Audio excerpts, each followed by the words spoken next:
Hello नमस्कार दोस्तों। ज्योतिष सूत्र सीरीज में फिर से मैं आपका स्वागत करता हूँ। एक सूचना, केपी एस्ट्रोलॉजी का कोर्स अभी 15 सितंबर से मैं शुरू करने वाला हूँ और इस कोर्स के अंदर मैं होरेरी और प्रश्ना और सभी कुछ एक्सप्लेन करने की कोशिश करूँगा, बेसिक से लेकर एडवांस केपी कोर्स। तो जो भी फ्रेंड इसको ज्वाइन करना चाहें, नीचे जो दिया हुआ नंबर है उस पर, ये नंबर आपको नहीं दिख रहा है तो 9013798899 पर आप मुझे व्हाट्सएप मैसेज करें तो मैं कांटेक्ट कर लूँगा, आपको बाकी डिटेल्स बता दूंगा। आज मैं फिर एक ज्योतिष सूत्र लेकर आया हूँ। प्रीवियस क्लास में मैं जो ज्योतिष सूत्र लेकर आया था related to Ketu, Venus and Mars. आज का ज्योतिष सूत्र है influence of two benefic and high position. दो शुभ ग्रहों के असर की वजह से लाइफ के अंदर बहुत हाई पोजीशन मिलती है, ये सूत्र है। अब ये इन्फ्लुएंस क्या है और कौन सी हाई पोजीशन मिलेगी, किन भावों पर इन्फ्लुएंस होगा, उसकी बात करेंगे। व्हेन टू बेनिफिक, बेनिफिक यहाँ पर नेचुरल बेनिफिक की बात कर रहा हूँ मैं। जुपिटर हो गया, वीनस हो गया, यदि मरकरी भी बेनिफिक है, कंडीशनल बेनिफिक होता है आपको मालूम है, और चंद्रमा भी यदि वो पक्ष बली है, सूर्य से दूरी पर है, तो उसे भी बेनिफिक मानेंगे। तो two benefic influence the lord of fifth और सिक्स और सेवेंथ। यहाँ पे ध्यान रखना है, यदि दो बेनिफिक फिफ्थ लॉर्ड को इन्फ्लुएंस करते हैं या सिक्स लॉर्ड को इन्फ्लुएंस करते हैं या सेवेंथ लॉर्ड को इन्फ्लुएंस करते हैं, तीनों को एक साथ नहीं कर सकते, वो तो बहुत रेयर हो जाएगा। तो दो बेनिफिक यदि फिफ्थ लॉर्ड को इन्फ्लुएंस कर रहे हैं, दो बेनिफिक या सिक्स लॉर्ड को इन्फ्लुएंस कर रहे हैं, दो बेनिफिक या सेवेंथ लॉर्ड को इन्फ्लुएंस कर रहे हैं, दो शुभ ग्रह, नैसर्गिक शुभ ग्रह लेने हैं, उसमें आपका शुक्र और गुरु तो हमेशा होगा ही होगा, और मरकरी, और दूसरा आपका मून। कंडीशनल बेनिफिक भी हो सकते हैं, मेलिफिक भी हो सकते हैं, तो वो आपको जानकारी होनी चाहिए। यहाँ पे थोड़ी सी जानकारी दे देता हूँ। बुध नेचुरल बेनिफिक माना जाता है, या तो वो कुंडली में अकेला बैठा हो या फिर वो किसी शुभ ग्रह के साथ हो। बुध मेलिफिक हो जाएगा यदि वो किसी भी मेलिफिक ग्रह के साथ बैठा है। ऐसे ही चंद्रमा जब भी सूर्य से 96 डिग्री आगे हो या 96 डिग्री पीछे हो, उस रेंज में वो बेनिफिक होता है, जिसे हम कहते हैं अष्टमी से अष्टमी तक। एक शुक्ल पक्ष की अष्टमी से लेकर वो कृष्ण पक्ष की अष्टमी तक, सप्तमी जहाँ खत्म होती है वहाँ तक वो बेनिफिक माना जाता है। तो आप किसी भी तरीके से ले सकते हो। तो जब भी दो बेनिफिक आपके फिफ्थ लॉर्ड पर असर डालें तभी भी ये कॉम्बिनेशन बनेगा, सिक्स लॉर्ड को असर डालें तभी भी ये कॉम्बिनेशन बनेगा, या सेवन्थ लॉर्ड पर असर डालें तभी भी ये कॉम्बिनेशन बनेगा। आपको पता है कि फिफ्थ हाउस आपका पूर्व पुण्य का हाउस होता है। आपने पिछले जन्म में जो भी शुभ कार्य किए हैं वो फिफ्थ हाउस है, वहाँ से हम इस लाइफ के अंदर एंटर होते हैं। हमारे प्रारब्ध को लेकर, पूर्व जन्म के कर्मों को लेकर, पांचवा भाव आपकी इस जिंदगी के अंदर प्रवेश का भाव है, उसके अंदर हिसाब किताब लेकर आते हैं हमारे पुराने जन्मों का। तो फिफ्थ हाउस पर इन्फ्लुएंस जब बेनिफिक का तभी होगा जब हमारे पुराने जन्म के कर्म अच्छे हैं, तभी पांचवें भाव को आपकी कुंडली के अंदर दो शुभ ग्रह देखेंगे, वो स्वागत करेंगे आपका इस जन्म के अंदर।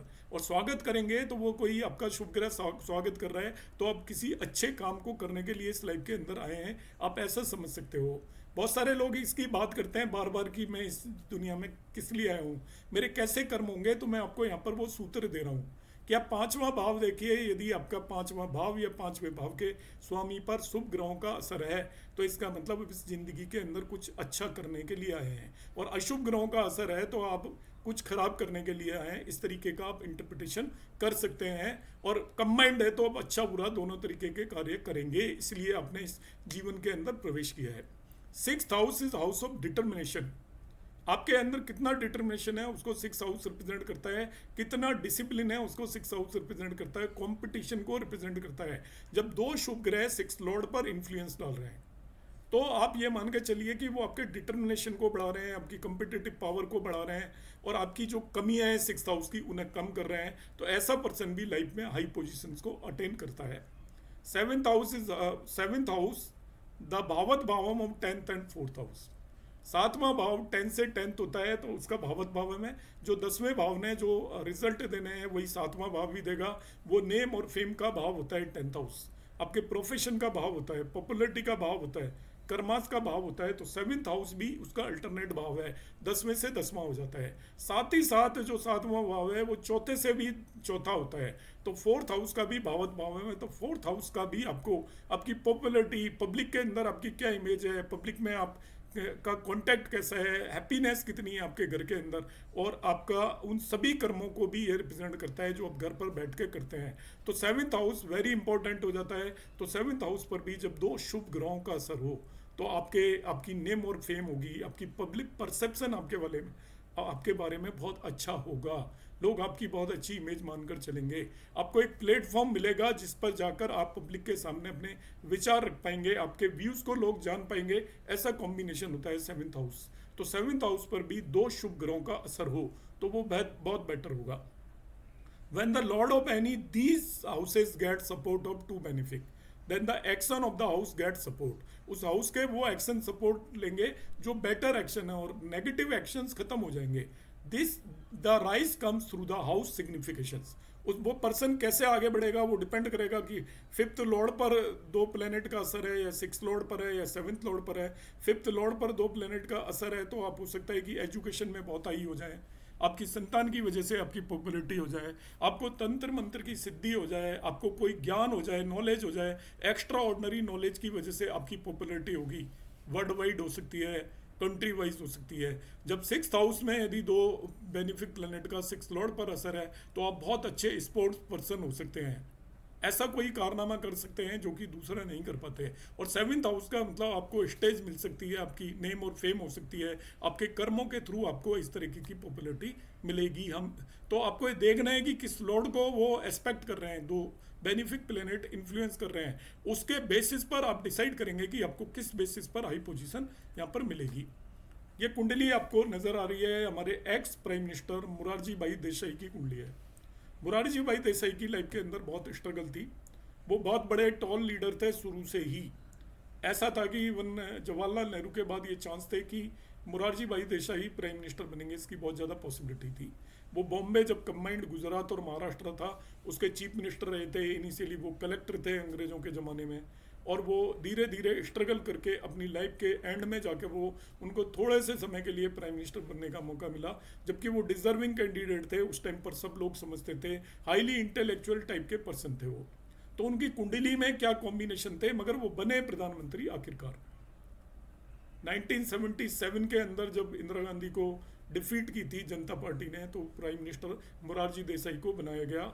बहुत सारी पार्टी दल ने मिलकर उनको बनाया था, मगर बहुत कम चल पाए क्योंकि उनकी कुंडली में भी स्ट्रगल थी। कुंडली में स्ट्रगल ये थी कि मैं साथ साथ आपको और भी कॉम्बिनेशंस बताता हूँ। आप इनकी कुंडली को, मुरारजी भाई देसाई की को, ये देखिए एस्ट्रोलॉजी सीखने के पर्पज से सारी मेरी जो भी ये बेसिक्स होते हैं, मेरा ये ऑब्जेक्टिव है कि आपको मुझे जो भी थोड़ा बहुत ज्ञान कहीं से पढ़ के मिलता है वो मैं आपको दे पाऊँ, थोड़ी बहुत जो भी जानकारी है मैं वो आपको बता पाऊँ। देखिए क्या होता है कि किसी भी पर्सन की जो कुंडली है उसमें दो पर्टिकुलर टाइप के भाव बड़े इंपॉर्टेंट होते हैं। एक होते हैं केंद्र स्थान 1, 4, 7, 10, और दूसरे होते हैं धर्म स्थान 1, 5, 9। सारी आपकी कुंडली और जीवन रेखा इन्हीं भावों पर निर्भर करती है मेनली। जब आपके केंद्र स्थानों पर कोई ग्रह ना बैठा हो, एक तरीके से इसे विष्णु स्थान भी बोलते हैं, तो ये आपकी आधारशिला जो होती है आपकी बिल्डिंग में, जैसे उसके केंद्र स्थानों को, स्तंभों को रिप्रेजेंट करते हैं ये केंद्र भाव। आपकी बिल्डिंग में यदि स्तंभों में यदि दम नहीं है, ताकत नहीं है, तो आपकी बिल्डिंग की जो आधारशिला है वो कमजोर हो जाएगी। तो जिस भी पर्सन के केंद्र स्थानों में ग्रह नहीं होते, ये एक्चुअली नबास योग के अंदर एक नेगेटिव योग भी है, पर मैं नबास योग यहाँ पर डिस्कस नहीं कर रहा हूँ। तो वो उसकी कुंडली के अंदर स्ट्रगल नेचुरली आ जाएगी, उसके अंदर बाकी सारी चीज़ें कितनी भी होंगी मगर वो पूरा पोटेंशियल उसका बाहर निकल के नहीं आएगा। आप ये एक सूत्र मान के चल सकते हैं, जब भी आपको कुंडली को देखें तो केंद्र स्थानों में यदि कोई ग्रह नहीं है तो उसका एक तरीके से स्ट्रगल उसकी लाइफ के अंदर होगी, चाहे वो कितना भी हाई राइज करे मगर वो कंफर्टेबली राइज नहीं करेगा। तो यहाँ पर इनकी कुंडली के अंदर केंद्र स्थान बिल्कुल खाली है, मगर वो सूत्र लगते हैं क्या? तो देखिए यहाँ पर इनका 5th लॉर्ड शुक्र है, 6th लॉर्ड मार्स है और 7th लॉर्ड जुपिटर है। मैं देखता हूँ 5th लॉर्ड शुक्र, ये यहाँ पर जाकर बैठ गया 8वें भाव के अंदर, और उसको एक तो जुपिटर यहाँ से देख रहा है और मरकरी भी यहाँ पर इसके साथ एसोसिएटेड है, तो दो बेनिफिक प्लैनेट्स का इस पर असर नजर आ रहा है। मगर आप कह सकते हो कि भाई मरकरी तो यहाँ पे मार्स के साथ बैठा है तो वो मैलिफिक होता हुआ नजर आ रहा है आपको। कोई बात नहीं, इनमें दूसरा भी कॉम्बिनेशन है।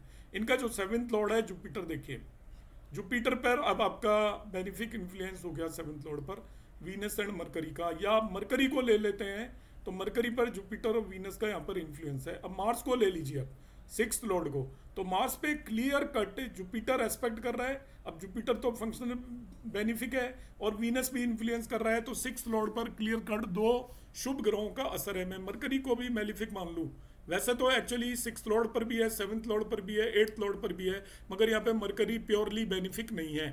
मरकरी एक्चुअली इस कुंडली के अंदर शुक्र के ज़्यादा क्लोज है एज कम्पेयर टू मार्स, तो इसको हम बेनिफिक ही मानकर चलेंगे। यदि ये मार्स के ज़्यादा क्लोज होता तो मेलिफिक होता। तो आप इसको ध्यान से समझें तो इनका 5th लॉर्ड, इनका 6th लॉर्ड और इनका 7th लॉर्ड, तीनों के तीनों पर दो दो बेनिफिक प्लेनेट का असर है। तो वो प्राइम मिनिस्टर थे, चीफ मिनिस्टर रहे, कलेक्टर रहे, अब इससे ज़्यादा तो कोई पॉपुलरिटी और हाई पोजीशन हो नहीं सकती। अब देखिए सभी भावों का रोल बताता हूँ मैं आपको। 5th हाउस का रोल है एजुकेशन, कलेक्टर बनने के लिए आपको एजुकेशन लेनी पड़ेगी। वो एजुकेटेड थे, हाईली नॉलेजेबल थे, तो वो उस एज में कलेक्टर बने और उनको नेम और फेम मिला। अब आप यदि किसी चीफ मिनिस्टर बनोगे, प्राइम मिनिस्टर बनोगे, तो आपके सो मैनी कंपिटिटर्स होंगे, तो उन कंपिटिटर्स को आप हरा के ही तो वहाँ से बाहर निकल के आओगे, और आपकी डिटर्मिनेशन के बगैर आ नहीं सकते। वो इतनी ओल्ड एज में जाके प्राइम मिनिस्टर बने, इसका मतलब उनके अंदर पूरा डिटर्मिनेशन था, क्योंकि यहाँ पर देखिए 6th लॉर्ड पर दो बेनिफिक प्लैनेट का असर है।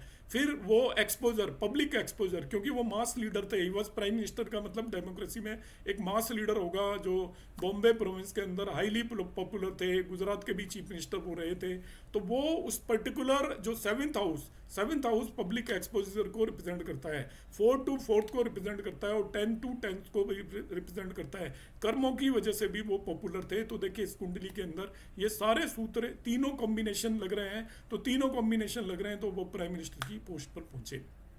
तो इस तरीके से मैंने आज आपको ये और सूत्र एक्सप्लेन करने की कोशिश की है। आपको मेरे वीडियोस कैसे लग रहे हैं आप कमेंट बॉक्स में ज़रूर कमेंट करें, और आप लाइक करना ना भूलें, और जिन दोस्तों ने अभी तक इसको सब्सक्राइब नहीं किया है चैनल को, वो सब्सक्राइब कर लें। आपके सब्सक्रिप्शन से हमें पता चलता है कि हमारे वीडियो कितने लोगों तक रोज़ाना पहुंच रहे हैं। नमस्कार, धन्यवाद।